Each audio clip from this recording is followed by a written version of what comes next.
অনুষ্ঠানটা মানে আমার আরো ভালো লাগতো যদি এনসিপির ছাত্র নেতারা আছে যারা জুলাই গণ অভ্যুত্থানকালে নেতৃত্ব দিয়েছিল ওনারা যদি উপস্থিত থাকতো আরো ভালো লাগতো। দীর্ঘ আলোচনার পর অবশেষে জুলাই সনদে স্বাক্ষর করেছে দেশের বিভিন্ন রাজনৈতিক দল। ঐতিহাসিক এই সনদের মাধ্যমে অন্তর্বর্তী সরকারের পরবর্তী ধাপের রাজনৈতিক কাঠামো ও সংস্কার প্রক্রিয়া ভিত্তি স্থাপন করা হয়েছে। তবে স্বাক্ষর অনুষ্ঠানে জাতীয় ঐক্যমত কমিশনে থাকা সংগঠন জাতীয় নাগরিক পার্টির নেতাদের অনুপস্থিতি নিয়ে আক্ষেপ প্রকাশ করেছেন উপদেষ্টা আসিফ নজরুল। 17 অক্টোবর জুলাই সনদ স্বাক্ষরের পর তাৎক্ষণিক প্রক্রিয়ায় আক্ষেপ জানান তিনি।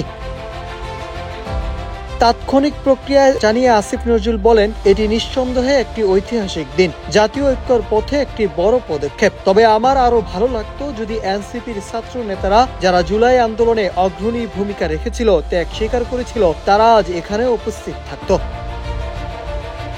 ওয়ালটন এখন দেশের সীমানা পেরিয়ে পৌঁছে গিয়েছে 50টিরও বেশি দেশে। ওয়ালটন, ঘরে ঘরে বিশ্বজুড়ে। এনসিপি ছাত্র নেতাদের অনুপস্থিতি প্রসঙ্গে তিনি আরো বলেন, তবে ওনারা বলেছেন যে আমাদের ঐক্যমত কমিশন আরো 15 দিন ফাংশন করবে। এর মধ্যে ওনারা আরো বিভিন্ন বিষয়ে বিবেচনা করবেন। আমি একজনের বক্তব্য দেখেছি, যদি প্রয়োজন পড়ে তাহলে ওনারা পরেও স্বাক্ষর দিতে পারবেন। জুলাই সনদে স্বাক্ষর সবাই মিলে করতে পারলে আরো ভালো হতো।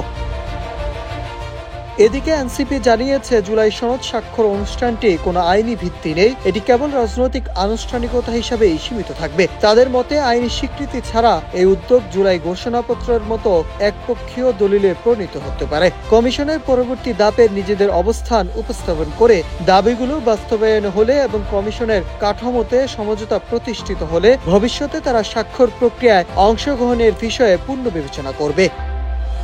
Nahid Hasan, news desk, Ittefaq.